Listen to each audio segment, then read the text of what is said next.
little fun today. This is going to be interactive. We are going to go through a few slides, and we're going to get into our panel presentation.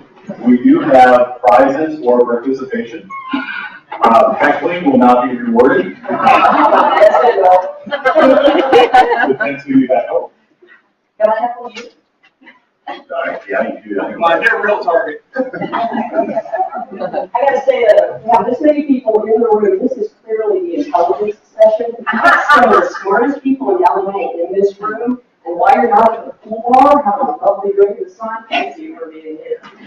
So we will be making this collaborative because we want to learn from all of you. And there's just so much brain power in this room. And these are also the people who didn't get flights out. So. All right, so we have the agenda on there. We're going to introduce our speakers very quickly. We're going to go through some historical info. Some of you have actually been in the room when Chris and I first did this years ago. We're going to talk a little bit about some of the things that law firms are doing. We're going to touch on a few things that corporate legal departments are doing, and then we're going to get into our panel. So my name is Patrick Fuller. I'm the Director of Analytics at Legal Analytics at what's now ELM Solutions, Walter Stewart Company. This is Chris Fritz. She is a principal and CRM Success Consultant for Clients First Consulting. Ramona Whitley. Ramona is the Director of Client Services at Allen Atkins. Holly Montalvo, who is the Director of Legal Analytics and heads up the law firm side for ELM Solutions. And Ann Stevenson, who is Vice President of Litigation Management at Gallagher Bassett Incorporated.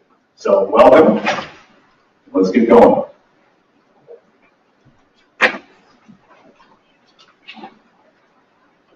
That's the clicker. All right. So you might have noticed the SPY thing, right? We're doing SPY versus SPY. We originally started this presentation. We really prepared. We started in M3. And we've been working really hard on this one. All the skills here. Actually, though, in M3, Patrick and I worked together, and we did, I think, LJ's first presentation on competitive intelligence. I think it was the first one. And at that time, it was so new. It was really just basic education. Nobody knew what it was. No one was doing it yet. But some very smart people like Emily Gibson, they were very into it. And she sort of helped us do this initial presentation. And at the time, it was really educating people. What is this new thing in legal marketing called competitive intelligence? So Patrick and I had been to a SCIP conference, which is Society of Competitive Intelligence Professionals. And they told us, as in many things, we're already 15 years behind at that point. So we did another session later, and this was the third iteration of that same thing. But back in 2003, there were some very basic tools that had just come out. Courtney was out. And we were just looking at these, but we were really trying to educate what CI is, what it does, and should we be doing it, how should we be doing it, why should we be doing it, right? So we were educated, pretty much. And I don't know, Patrick, what do you think? Not really much has changed since then, do you think? I don't think much has changed at all, except maybe what Chris and I looked like back in 2000. You keep going to LA conferences for a period of over 10 years. This is what happens. That was great. I just got done doing Blast from the Past, and my career was still on a trajectory upwards. So then, fast forward ahead. We did another session in 2009, and they said, well, we move forward at that point, right? So we did Mission Impossible 2. I think the Tom Cruise movie had just come out. And at this point, though, we had started using CI. It was a recognized word. People were starting to embrace it. The tools were getting better. And we started to understand that it wasn't isolated silos. The CI had to be done by groups of people who were working together on something. That we had to start focusing on relationships and where the opportunities were and how we could use this intelligence more intelligently. We got more tools that were bringing data about individuals, about companies. We were focusing on industries. We started looking at our who knows who. We got ERM systems, right? So we could figure out who knew individuals and how well they actually knew them, bringing in the competitive intelligence into the CRM systems, bringing it all together. And then, of course, the charts got tricky, which was nice. Right? So our tools got better, the charts were nice, and we had some dashboards. we've really moved ahead a few years. I think we're doing really well. We're doing well. Yeah, here we are today. So let's talk a little bit about this. And since 2003, when Chris and I first did this, to say that there's been a little bit of growth in the AmLaw 200's revenue is probably a mild understatement. From 2003 toward the last year, 49 billion to just shy of 97 billion. That's pretty considerable growth. The question is, because I'm a numbers geek, we always like to benchmark, and we're going to pick on people. I want you to raise your hand. We have great prizes, which are movies that you typically see on PBS at 3 a.m. So 10-year revenue growth. Originally, we do this in Vegas. It's legal. We can't really do it here. There's gambling out here. But we're going to do a little over-under. So 84% revenue growth for the AmLaw 200 over a 10-year period. So let's go next. That wasn't quite what it was. Anybody want to guess what the Fortune 500? Over or under? Who says over? You can just for taking the opposite, you're getting this. Yeah, in the last 10 years, it's pretty interesting. You know, the growth of the AmLaw 200 has actually surpassed the Fortune 500. What about Major League Baseball? Over or under? Over. Who says? Somebody raise their hand. Over.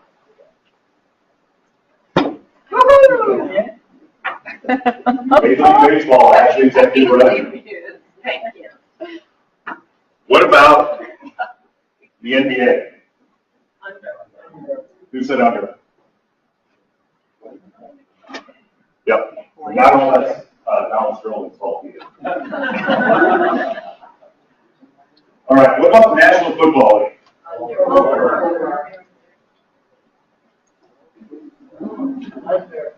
Now, this puts at 84% in a little bit of a different picture, doesn't it? You know, that growth over that period is more than the NFL. It's more than the National Football League. And it really makes what Major League Baseball has done seem quite remarkable. Who wants a movie?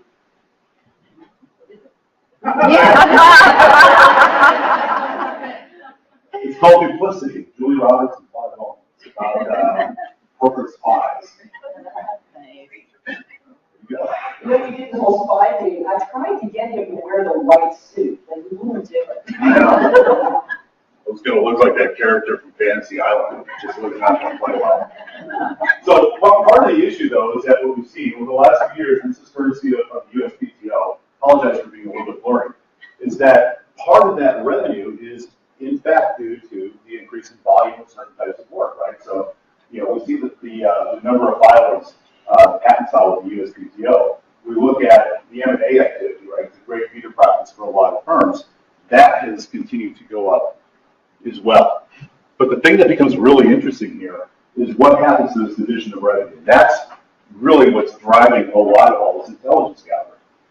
You look at the revenue of the AmLaw Top 50 over the last 10 years, actually the last 12 years, and it's gone from almost that 50-50 split to almost a 60-40 split. And there's reasons for that. There's consolidation at the top. There's mergers that played into that, obviously. But that's a little bit of a concern. Whenever you have a math like the bottom 150, 75% getting a decreasing share of an increasing market, a rapidly increasing market, that can become a little bit of an issue. So let's talk about how law firms are looking at this. So this is a particular area of interest for me, is sort of where CI is headed going forward. It's something that we care a lot about. Moving forward, we now are thinking about intelligence in a much more holistic way. So it's not all about, it's moved from, hey, this is not, something secret, and it's actually something that corporations have been doing for years. It's completely, something that we all should be doing. But now we're looking at a lot more sort of silos of data that we need to bring together to make the decisions. So we have to look at not just external intelligence on industries, on competitors in our our clients in the market, but also internal data, so our financial information to figure out where's that white space or that green space that we are interested in. Where are our relationships the strongest? Where are we doing the right things with pricing, our financial information? And then we're also now so inundated with social intelligence, so we've got tools like Manzana, so we can listen to all of the information that we're being inundated with. And it's really challenging to put all this information to make a good decision, and that's what it's really all about. How to make a decision. This is all just nice to know if there's not a decision to be made. Boy, we found out that there are a lot more decisions you can make, right? So before it was just, which one should we go after or might we win? But now it's actually informing, should we even be interested in pitching? Where should we be opening offices? Which lawyer should we hire? Do they really have a book of business? Is it really going to come with them? A lot of firms have bet a lot of time and effort on that and been burned. It has really now become part of our strategic planning process as it should be. And these are all the things that we're now doing with CI. In your firms, how many of you are actively encouraging competitive intelligence? How many of you have an internal person full-time that does nothing but competitive intelligence? Leave your hands up. Anybody who also has maybe has a part-time person. I mean, look around the room. So, now your competitors are all doing it. This, for law firms. So what competitors are doing is somebody ramps up explanation. But it's really important to understand that our competitors are doing this. This is important information. Who's handling it? So my team did some research on this a couple of years ago. So we found out it's being done in a lot of places. It used to be the library. Some firms still is. Oftentimes now we're having librarians who are becoming part of the marketing department. Just like our new job of legal marketing technologist is being created, these marketing technology analyst type positions are being created, these intelligence positions. And the library is working as a part of that, or they're actually hiring. Yes. I'm sorry, are these slides in the back from your CFI? They should be. We could have known something. I'll guarantee you. I know where you live. I guarantee you. They were on. Did you just say you know where she lives? I have to tell you. Great. So we're talking about CI, and you go one molecule away from the start. So more and more, it is becoming. This is becoming a job function within the marketing department. We found that there is, as with many things, there is no one answer. It's all over the board. Some firms have a KM department. We also found there are really small and mid-sized firms that have one or even two dedicated people, and there are large firms doing nothing. It's amazing. It's all over the board. But we have over a period of time, as you can see, in 2003, nobody would raise their hands in the church. So, here's some of the tools. We're not going to beat this because you've probably seen these a million times. Just in the last couple of years, we've had new tools that aren't even on this slide yet. All sides out there with Have you seen any interesting tools for intelligence? Yes. I don't know if anybody talked about audit analytics. Audit analytics. But that was an interesting one. A little bit similar to Capital IQ. Looks like it had a nice interface. Certainly worth looking at. They offer public company information. Thank you for that piece of intelligence. You have the voice disguise. Oh yeah. Oh yeah. I wish you would give this to me before I was meeting. And so we all learn from each other. If you haven't checked out the people who are in the service provider and partner ring, absolutely do so. They've got some amazing stuff over there, and it changes every year. So what do we do with this intelligence and information within the law firm? It's going with some basic reports, and sometimes they're still, pulling those basic reports and just, doing a quick task and capture to get out the door. All the way up to really strategic. I had someone tell me, for the right piece of intelligence, I'll pay $5,000 for that one report to guide a decision that helps actually get a piece of business. All right, so that's incredibly valuable. All the way down to the basics for tax and capital reports that we need because the attorneys are, everything's got a closing company by 11 at 9. That request comes in. The beauty is these tools make it easier to get that information.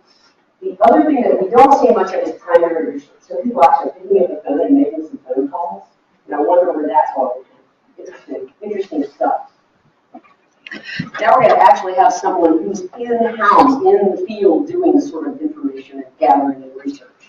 So the next few slides just take a look at one way you can compile your reports, or one way you might look at and approach them.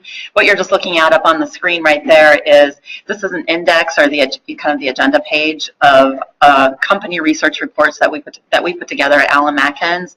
This one is pretty wide scoping. It's a deep dive on a company. We have an executive overview. We take a look at the background on the company.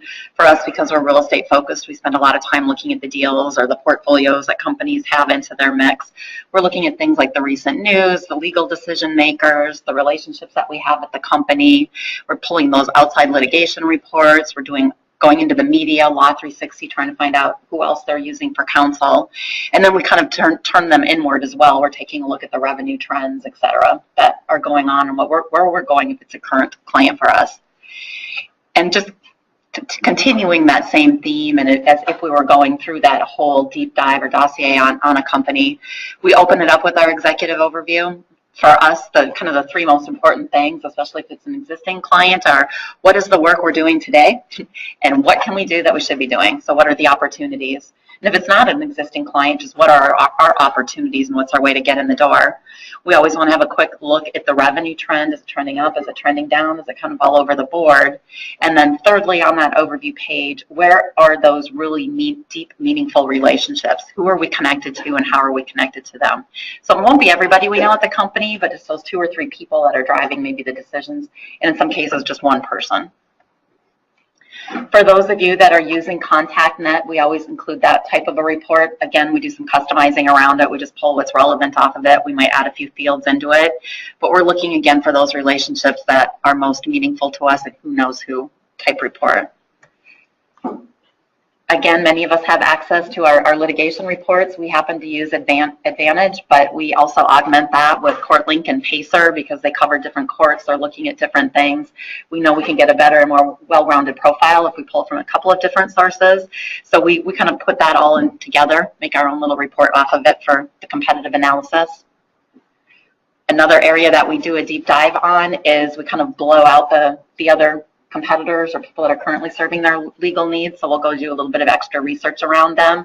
This isn't a push the button report. This is I've read a lot of stuff on it. I pulled things from a lot of different sources, and we're kind of compiling it together for what's most helpful for us. And then the last section that we have in there, of course, is our internal revenue. If they are already an existing client, we look at 4 or 5 key pieces of data around it. We're looking at the revenue trend, but we're also looking at the MATA reports and pulling them and seeing exactly what we've done.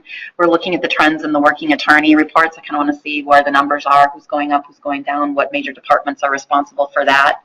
Of course, we look at the realization, or if you have a profitability metrics, you want to include that inside of it as well. And if they've got any kind of a special pricing deal, because we're really trying to understand the pricing behind this client too, and where they're at and what we should be doing with them. So that's just a snapshot from inside a law firm. Questions? Great. How long do you ask for a timeline to be able to do that for? Oh gosh. Something like that, we would at least want a good 4 or 5 days on it. And we do have a freelance researcher that we work with. So she sometimes can work into the evenings. More often than not, if somebody needs it really quickly, we'll pick up the phone, we'll have a more meaningful conversation with them about what is it you really need and by when, because we can't get it all for you, but this is what I can give you in the time frame that you've got. And so once we can understand the goals and the time frame together, we can merge something. But something like that, we would want a good week on it. So you have a freelance person. Anybody doing freelance people outsourcing this function? 1, 2? Yeah.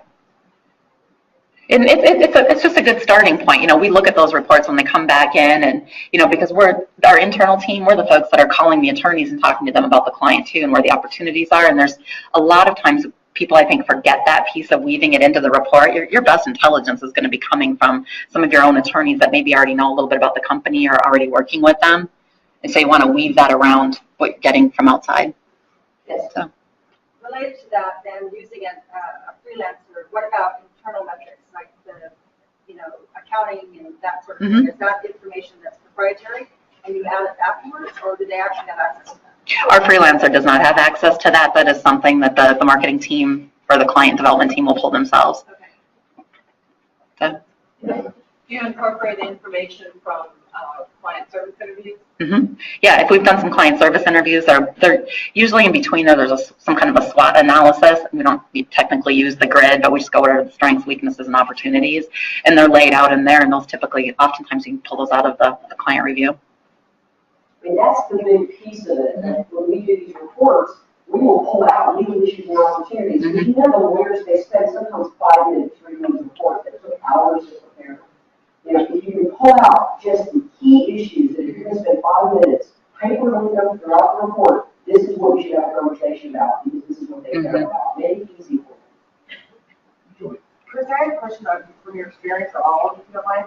So remember, you just went through from 2003 to now.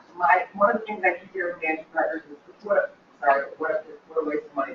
They don't see the cost benefit. So I'm wondering how many of you are tracking time and cost. Mm-hmm. You know, how much is the competitive intelligence cost? How much is the time and money versus revenue? Is that one doing that? You know? If they're doing this right and they actually see it work, they'll get business out of it and you'll never have that question again. There's an education piece to this that is so crucial. Hand you what you have to do when they ask for them. But the goal should be to actually have a consultative session with them by someone in the marketing department or your analyst to really educate them as to here's what it is, and here's the summary, here's what it means. It means when you go to that meeting, you need to take these 2 other lawyers with you because you don't know what's talking about. This is what's really relevant to them. And sometimes they don't know that. They need us to help them. That's what we do. Well, I think the other thing too is that I think that the term gets watered down and has gotten watered down somewhat over time to where people confuse commoditized information with competitive intelligence. Mm-hmm. You know, so if you just, or client information or whatever, so if you're just getting something on who's doing the work for so-and-so and, you know, what the revenue is and everything else, okay, that's fine. But for example, if you've got a firm that's moving in to, you know, establishing an office in your city, for example, and you know you want to be able to take your top 100 clients and be able to figure out of those top 100 who's that firm also represent and in which other markets, you know, what talent might be at risk from your firm. I don't know very many managing partners that would look at that and go, yeah, it's a waste of time. We don't, you know, we can lead talent and lose clients. That's not a big deal. Right. Also remember, lawyers typically are very detail-oriented. They're not necessarily, not all of them, but most of them are not necessarily strategic big picture thinkers. So sometimes it's really helpful if you can, this is what you're saying, this is what it means. And then you stop having those questions as to whether this is relevant because it's incredibly relevant. That's where you go get the non-lawyer. All right, how many people are at the session at the GC panel this morning? How many people thought that they talked a lot about cost? How many times there was a drinking game about that was going on? So the interesting thing that we saw is that, you know, we see a lot of information from the law firm perspective, focusing on relationships, right? And we're focusing on, you know, what type of work they're doing, where's the work coming from, which other firms are doing the work. Let's take a look at what the in-house legal departments are doing, what they're measuring. And we're not going to go into a ton of these because there's a lot of these, but I want to give you just an example. And this is one example right here. This is real data. We changed some of the information, some of the names and everything else. But this is somebody that was a client that was looking at work being done, specific tasks, by timekeepers that were at one point associates, now partners. So they established a price point of X. That price point is now Y. The efficiency hasn't improved, but their spend has gone up. And they're digging through their data, finding these areas because they realize, well, wait a second, we were paying $300 an hour for that, now it's $600 an hour. We don't want to keep paying $300 or $600 an hour for that. So this is just, you know, one example. There's a lot of these where they're going through and reading through their billing, and those are the metrics that they're really measuring. I'm not going to heckle. I'm going to ask you something. Sure. My vision sucks. So I think this is blurry. It might be. It's not just me. Okay. I was reading when I put it together, Okay. and It looks good. Done. It looks better on computer. this It is looks better on that. I'm certain I'm just learning about the projector. It's just This is an example here looking at other one. Anybody familiar with that term? So upbilling is when things round down to the half hour or up to the full hour.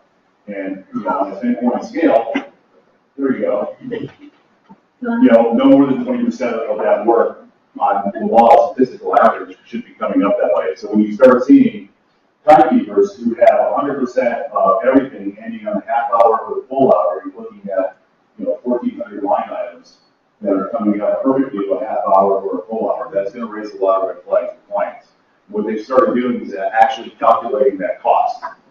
And there are a few that are out there that are taking it a step further and looking at where the rates are that they're paying relative to the market benchmarks and extending out that cost as well too. So this is what your in-house legal departments, your clients, are looking at. How are they doing this? They have somebody just manually going through this? There's no product for them yet, right? No, there is. Yeah. Well, I don't. There's about 5 companies that sell stuff like that. It's all this stuff can be done through the e-learning management system. Right. So then it's scary because it's easy for them to do this. It's not necessarily easy. It's easier, yes. It's not time intensive. So another example here is 10th hour billing, sprinkler billing. And a lot of times what you end up seeing, what they look at is bills that were put through for a 1/10 of an hour, and the task, typically takes 2 hours to 3 hours to do, right? So it's kind of impossible to be able to look, to do a task in a 1/10 of an hour, when typically that task takes 3 hours. So Patrick, what's that about then? I mean, what, are they just, It could be nothing. touch on it, or? It could be nothing. What they end up looking at, though, Linda, is an aggregate. So it's like looking at your end of the year credit card statement. They'll look at it over a wide period of time, and they'll see percentage of 0.1s as total line items. And that'll be a red flag they'll go back and talk to the firm about. I just have a practical suggestion. If you don't know this at your firm, you might want to ask your people like you're going to leave or your tenant billing system. Say, do we have like Serengeti at our firm? Because that's what a lot of outside clients are using. And Serengeti will actually let your firm buy it too, so that you can do it parallel. And that's actually, a couple firms are doing that. It's really smart because they're able to benchmark themselves and the client can come to you. You can say, I know my averages and I know what I'm doing. Yeah, and same thing with block billing. Putting a lot of characters, a lot of descriptions and everything to where they can't manage it. They can't break out the tasks. That's something that's tracked a lot. It's more of a foundational metric. Duplicate line items, descriptions. These things take multiple calls and email. And there's 100 or 200 of those. Where it's not tied back to a specific matter. Those are things that are going to get flagged, and that comes back into evaluation too. And then, of course, benchmarking is a big thing. You heard about it today. This is going on quite a bit. I think a lot of it too, and we'll talk probably a little bit more about this, is firms with lower cost offices and lower cost markets. And some of you in here have experienced this. The conversations are coming now where they want to force that work down within your firm to those lower cost markets where they can. And so this is just another example of how some of the screens look when you're looking at this. This is one that actually looks at staffing along with the rates and the total matter and fee cost by time. And all these are available for you in the app as well. And then just one final thing here. This is actually looking at an AFA. I refuse to call it value-based. Until somebody can define value, sorry, we're going to go with AFA. But this is looking at staffing ratios on similar matters, the same types of matters at the same firm, and how they staff them on an hourly basis versus how they staff them on an AFA. So different things that clients are looking at. Just fill out capability and all that, these things. So we got through this in 30 minutes because we're setting up the rock stars. Took us a while to get there. Any questions before we move into the panel questions? Yes. The other thing that common theme that I heard this morning was the cost, but also the quality of work. So where is the measurement of the quality component, or are you just measuring staffing and pricing? Well, the hard part is that we have that conversation with people on a regular basis. is it's all subjective. In a lot of cases, you know, we will see end matter evaluations, for example, where everything is great and they say, we hired from again, it's one of the questions, we hired this lawyer again, it's one of the questions, it's not. Or we'll see things that are just, you know, middle of the road, and it's yes. When we talk about the quality of the work, you know, on litigation matters, we'll do what's in it. We're trying to figure out what you consider to be a success and what you consider not to be a success. Point being is that every client's a little bit different, every company's a little bit different. You can speak to this as well. Judy, you want to jump in? Sure. So I'm with Gallagher Bassett. We're a third-party administrator. Historically, decisions were made for law firms primarily through relationships our clients have with those law firms. That as our clients are tasking us more and more with outcome-based performance and outcome ultimately to them being getting that claim settled faster for less money, we are starting to incorporate a lot of additional tools to help us to identify law firms, identify outcomes, things of that nature. It's a challenge. The primary focus today is on rates. Who's going to do it? Who's spending less time? But as we progress, we really are looking for more qualitative analysis, law firm scorecards. And one of the things that we want to do with that is with our claim adjusters, in addition to asking them to complete those scorecards when a matter settles, or if it's a long-term matter, maybe on an anniversary date, we're also going to be looking at our teams to see whether we have a really good relationship between an adjuster and an attorney, and they get a 5 on everything, even though we can see that the durations are longer, that the settlement is higher. So that's an area where there is a lot of opportunity for growth, I think, as an insurance industry, particularly within a claims organization. We're at the forefront of that. I think others are going to be going in that direction. Carriers have been doing it internally a little bit better because it's their money, but they also get to direct and exactly determine who and when and how an attorney is going to be assigned.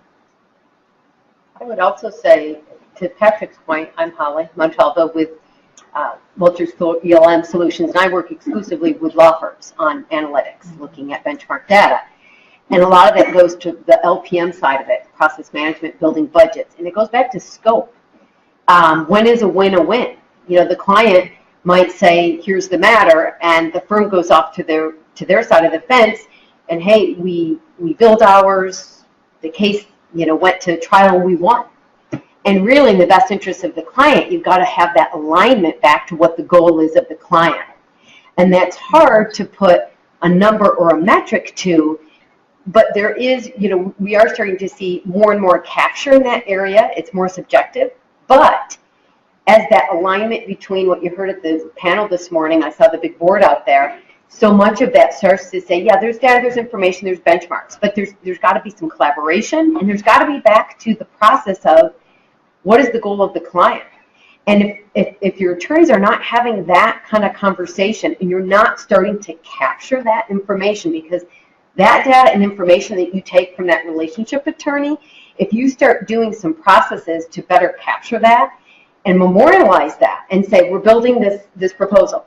We came up with this. We built a budget. We tried to manage it. How did that go? Where did the wheels fall off? What went well? What didn't go well?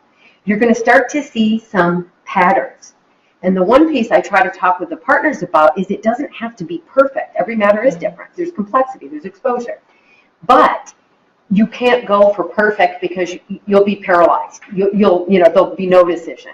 You don't know where to go next. So if you start to look at some of the data and information directionally, you can start seeing some of those best practices as the market starts to get more and more capture on that side. To your point, there needs to be a little bit more behind that, but it can't be, unfortunately, sometimes that capture is left in the attorney's head, and it doesn't get captured so that you can look and say, yeah, in the post-interview, things didn't go well. The attorney told me it went well, and then we look at, we're not getting calls from the client. There's a gap there. And so kind of identifying some of that and realizing that it's not going to be perfect, it's kind of a work in progress, but really trying to engage more with the attorneys that are speaking and handling those relationships with the outside corporate client is going to help as you try to get that, maybe through an experience database. Maybe it's through, post-exit interviews. And to Patrick's point, we're starting to capture, looking to capture more and more to give some directional information in that area. But it's a tough area. Yes, I'll just add, you mentioned collaboration a few times, and certainly from a claims perspective, our adjusters have a relationship with the attorney.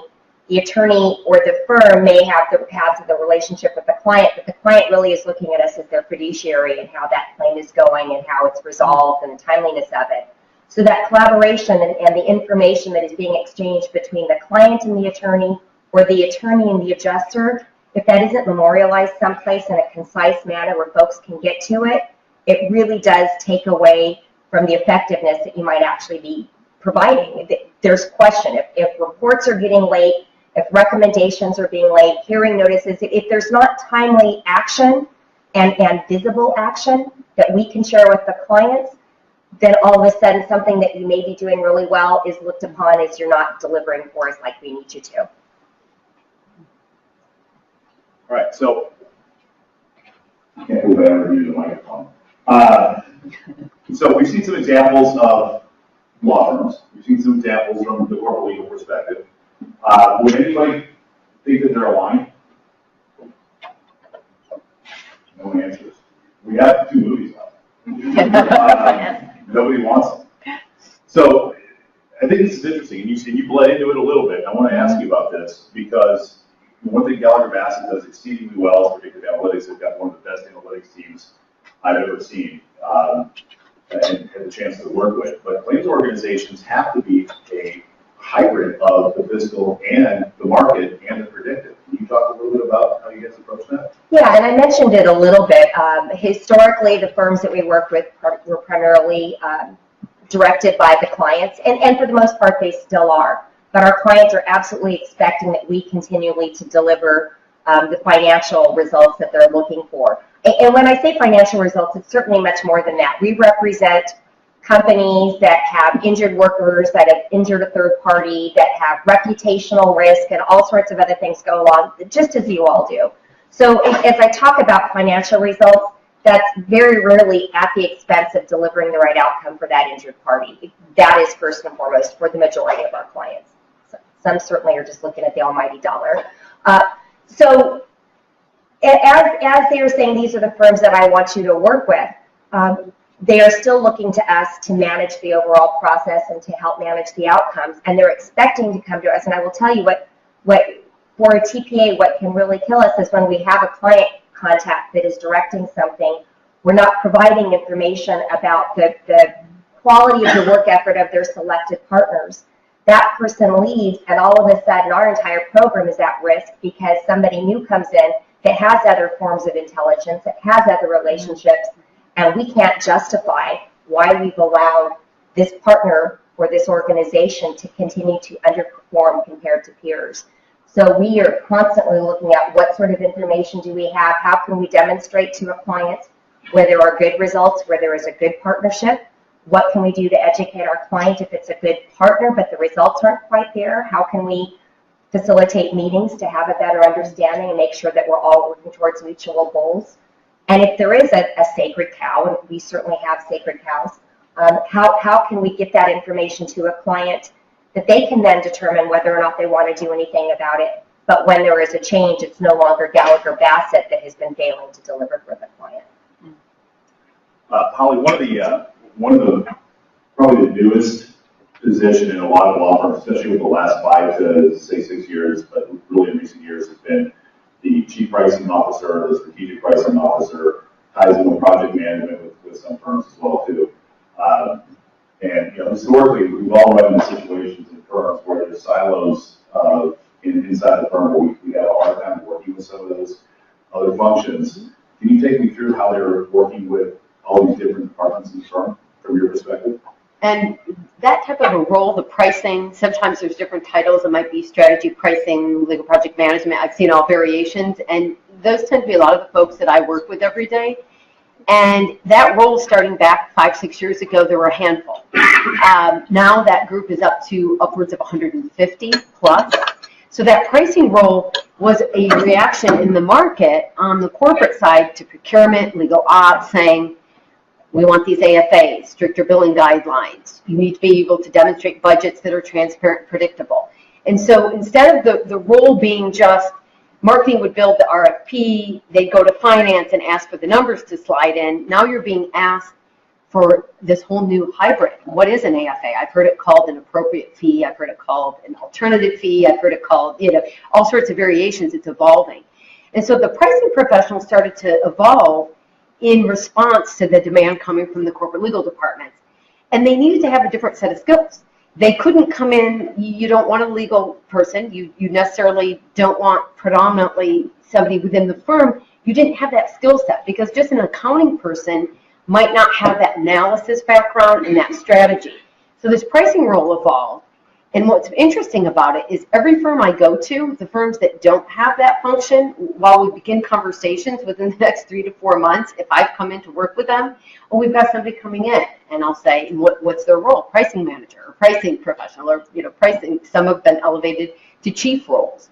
This role is growing in importance, and I think, to Patrick's point, how they're interacting within the firm is key because they're kind of on that front line working with the attorneys, working with marketing that are trying to put the pitch together. Maybe it's an RFP, maybe it's an existing client that's asking you for pricing, locking into a couple-year deal. What's interesting is that role kind of has tentacles through the lifeline of the firm. It's the new business. It's the client that's calling that's asking for something. So that pricing professional, as they're starting to figure out the dotted lines, I would suggest to all in this room, the more and more you get into those conversations with that type of function within the firm is going to help you because the business development, I think, is the linchpin piece. I work with a lot of the financial analysts, a lot of the pricing people have strong analysis background, but you in the marketing and business development realm can take that information. You don't have to be a financial analyst. I'm not. I formerly was at Winston & Strawn as a business development analyst. I can look at the data and you're going to be able to start to see some patterns that maybe the finance department isn't seeing. Your managing partners and your relationship partners, they're not going to look at those regression models and go, oh, I think we need to cross-sell in the IP patent area in this market. This is a golden opportunity for the marketing function to take in some of the information, as that emerging role is growing, there's more and more data out there to analyze. Find the hot spots. Figure out where there's some correlation. It doesn't have to be perfect, but don't run from it. And then empower the attorneys because the attorneys, they look at a pivot table and their eyes glaze. I've sat in meetings with partners and they said, I didn't go to law school to try to, to be a financial analyst or a legal project manager. There's a gap there. And I think the BD component can help that learning curve to empower them where it's not scary. Maybe take 3 or 4 charts, kind of the things that Patrick's shown with some of those revenue charts, show them some key areas, and then say, what do you think? Give them some options. So really, I see that increasing role at the firms, having a dotted line over to marketing, being really key. Because if those two functions can align, you can empower the attorneys to be focused on what it is they do well, but not be so afraid to have those conversations with their outside counsel. You want a flat fee. Well, tell me why. Well, we're worried about exposure. Well, what else? Really try to dig into what the client goal is.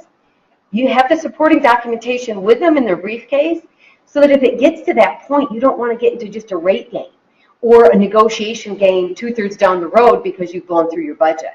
So this is where I think that pricing function and the marketing function can really be on the front end of growing the revenues at the firm. Yeah, one of the key things that all lawyers share, sort of the corollary for law school, is math price. So we're right back to the value of the marketers and making sure that we're educated about the numbers and that we can quickly come in and say, here's the data, this is what it means. That's what our value really is. We also want to make sure that you all get value out of this session. Anybody who is Patrick and I, we can talk all day, but we don't want to. We want you to ask questions. So we have more goodies to give away. Yeah. You like Julia Roberts? You have no choice. Julia Roberts or Leslie Nielsen. Give it duplicity, I've seen it already. And why you're seeing it again. What's your question? So here's my question. So it seems like at the beginning of your presentation, you spoke about the competitive intelligence that law firms focus on. And most of that stuff is more or less publicly available. Things like where companies are, what sort of litigation they have, what sort of mergers they're involved in. It's information that's available. The information, the big data that the in-house counsel is looking at is comparing how our lawyers' budget and price matters, and can compare it to other firms they use to see who's being efficient, who's being not. My question is, do you anticipate any sort of technology coming out where lawyers will be able to get that information that the in-house counsel has? So lawyers can say, well, this company got sued, and we know that we would price, looking at it with our lawyers, we would price this case as X. But we know that they use firms that price that same as Y, and that's what they're used to getting. So if we're going to go and pitch them, we have to be very mindful of that. Do you anticipate any sort of technology like that coming out? Well, actually, it's not necessarily a technology. Yeah, that information exists, and that's what I work with firms. We have that market data to share with the law firms. And so when, Wolters Kluwer Timetrics started its infancy on the e-billing side, it was to the corporate legal department that was trying to rein in, we don't know where we're spending, we can't look at paper invoices, so we need it electronic. And so what happened is when the recession hit, the corporate legal department started asking for different things. Instead of saying, here's our spend, here's the firms we're going to, they started to say, we want to compare ourselves to our other peers. So I'm an insurance company, or I'm a bank, or a telecom. They started contributing their legal spend, which is that line item invoice detail for the matters. It's a product liability. It's it's taking place in the Midwest. It lasts this long. It costs this much. Here are the rates. Here's the profile of the firm. We started collecting that data back about in 2008. Our company has now $65 billion in legal spend. And what we did was we anonymized it because we saw that there was two partners in this. So we take that legal spend and we take off the company name and we replace it with industry value. We take off the law firm name. We replace it with the rank of the firm and the size of the firm. We keep all the metadata around the matter, the timekeeper, years of experience, the phase and task, and we now have that benchmarked. And that's what I work with firms, to give you that insight so that you can say, this is how we're performing, and now let's see what's clearing market for a similar type matter as that, to give them that insight. And most of the corporations, that the clients you're working with, regardless of what ELM provider they have, not just Timetrics, they have that information. But all the other ELM providers have a lot of that benchmarking as well. So they are looking at what you have a trade software practice area in this location. And they are negotiating with you, the law firm, as many of you have probably experienced, that's where a lot of AFAs come and things of that nature. So they have the information. So yes, it would definitely be easy to also have that information. If you're early on the curve in this, though, sir, the best thing to do is ask the person in charge, your chief financial officer, say, what is our time billing system? The majority of the law firms in the market use a lead. Now, what I would recommend, which many firms do, is you start with a pilot. Have a discussion with your CFO. Say, you need to start tracking averages. So, for example, if you're doing a lot of securities arbitration work, let's start tracking the securities arbitration averages. All they need to do is work with your elite representative, and they'll write an algorithm or a report that customizes the lead, and we'll be able to get you there. So that's sort of a practical way. Yes, you can use an outsider benchmark, but really all of us should be doing it internally as well in sort of a parallel manner, in my opinion. Many of our larger clients have legal summits, and I don't know how many of your clients have those sorts of things where they bring on all their counsel on an annual basis, easy for me to say, to talk about changes in their program, but a lot of them are starting to share the performance. Some of them have talked about they list every firm by name. Here's what you've done, here's your performance, here's what your billing looks like. So whether they're doing summits or not, certainly asking your client if they do measures of their firms and how your firm ranks, where your strengths are, where they're looking for improvement from you is another way, if you don't have all that benchmarking information, to find out really how you stack up for that client. And I didn't show this, but I think you guys actually track this, and that's burn rates. Don't you? So you guys will track burn rates. Aren't we? Yes. But, yeah. Right, and that is certainly one of the things. Budgets are still fairly new to our industry, legal budgets. And so as we turned on our program, we have a matter management system, legal bill review. We are requiring budgets in there. It's new to some of our firms. It's definitely new to some of our adjusters. So I have seen just block budgets where every matter that firm handles is a $6,500 budget. I've seen others where they put $25,000 so they can get their invoices processed. That doesn't do any good for our client, who's ultimately the user of that budget information. They need to understand what their defense exposure is for a given period of time and how effectively you, as the firm representing them, are estimating what that is, that budget is, that spend is, for the strategy that's been employed, how quickly you're burning through that. Was that budget appropriate? Was the budget lowballed because you wanted to get the assignment? Was that budget put in high so that you never had to worry about an invoice being rejected? I've seen practices where they put a trial on every single matter. Well, most don't go to trial. Most were trying to get settled. They're admitted injuries, they're known exposures. Let's try to get it resolved efficiently, quickly, and a good resolution. So all of those things, and the burn rate is certainly one of those things that we'll be looking at, as well as just as we do in the claims industry overall, stair-stepping of budgets. The facts are going to change in a case, adjustments are going to be needed, but if it's consistently that the budgets are up and down with a given attorney, a given matter, a given firm, that's where we're going to have some additional conversation. We had a question. Yeah, I want to make sure we get to it here. What are the best resources for private or closely held companies for intelligence gathering? I've been struggling with this for a while. Money and shady people. Yeah, better call Saul. He might know. That's, I think, a challenge for a lot of organizations, and that's where you almost have to be reliant upon the relationships and social intelligence and relationships. Who knows whom that can provide some information, because trying to get information online on any privately held company is very, very difficult. No. No, their websites are terrible. So it's not even like you can go to, and there's a board of directors and a 10K. Yeah, we've struggled with that too. I think the best tactic is if you've got people with relationships is to talk to them. The next thing is to go to turn to social media, even Twitter and stuff, because people will talk about stuff. You know, just you're looking for nuggets at that point, right?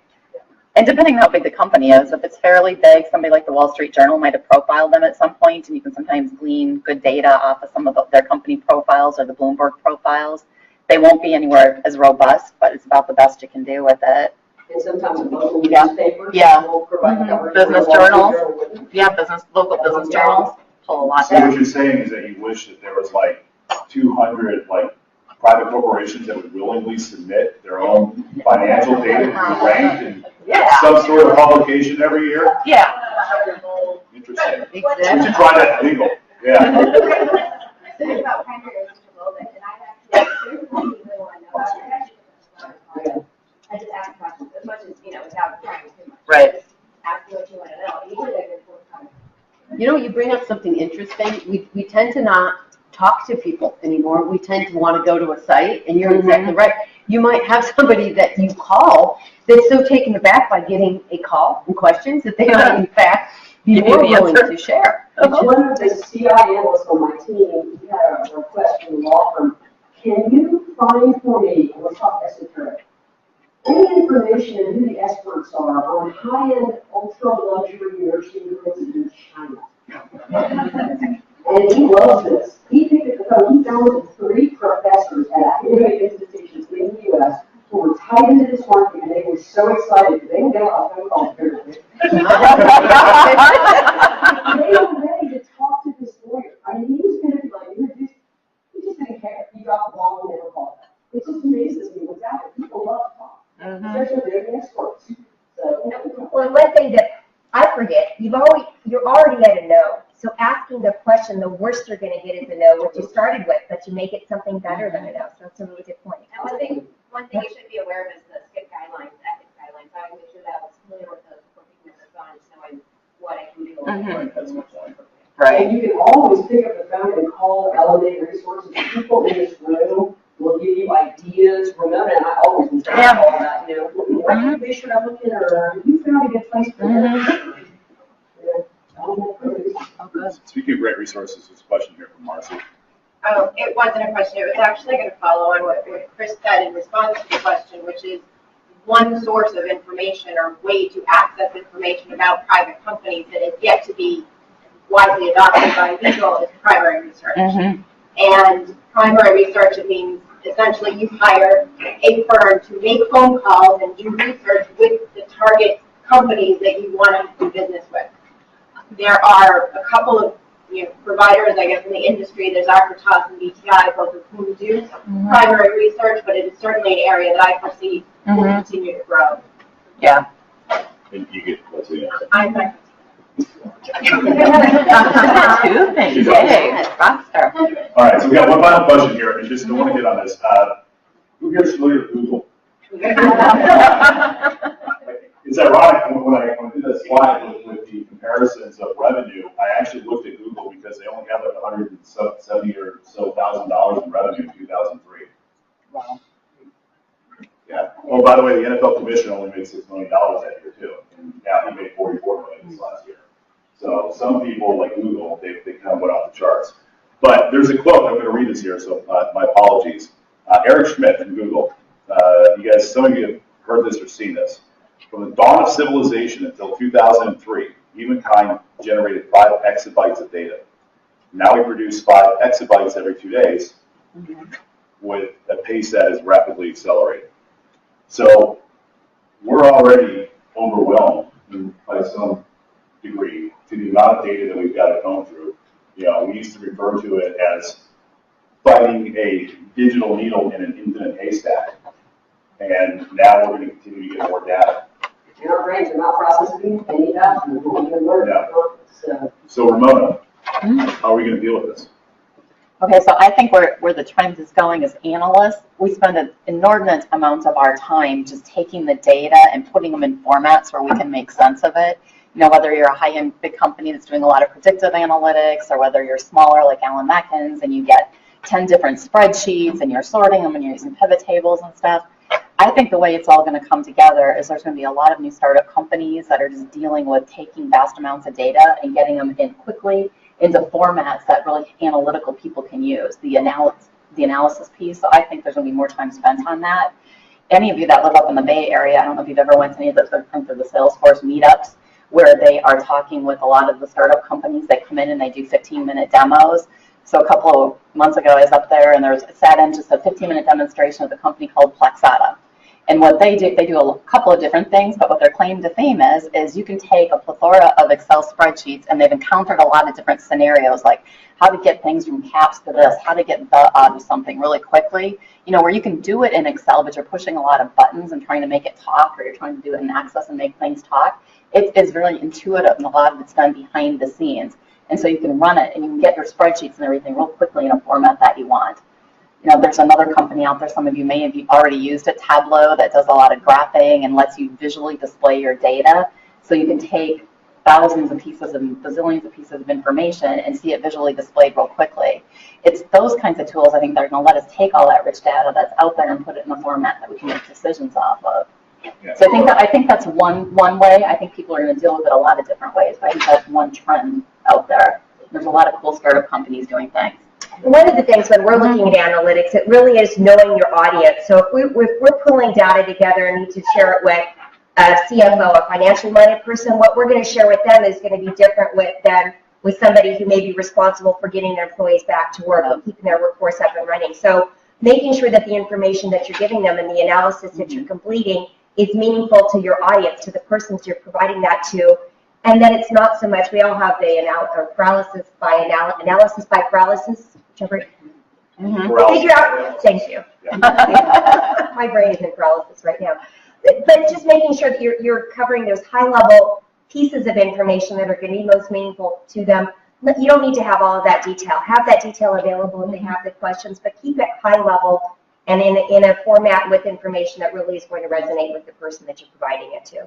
And don't forget, interesting things about people who are in your audience, often your lawyers, are auditory processors of information. About 75% of the world processes information visually, but about 90% of lawyers are auditory processors. And so when we ask, should we do a PowerPoint, they're like, can we please have it in Word times Roman? And you're saying summaries, huge thing. And then, even better, 5 minutes to sit down with them to just go through a high-level overview.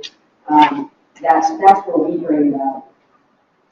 I think that's it. we'll leave you with one final lawyer stat from the calipers from Gillibrand, which was that 90% of lawyers are skeptical, and when you say that in retreats, they all agree. Kind of validates the fact. All right, guys, that's our program for today. Thank you very much.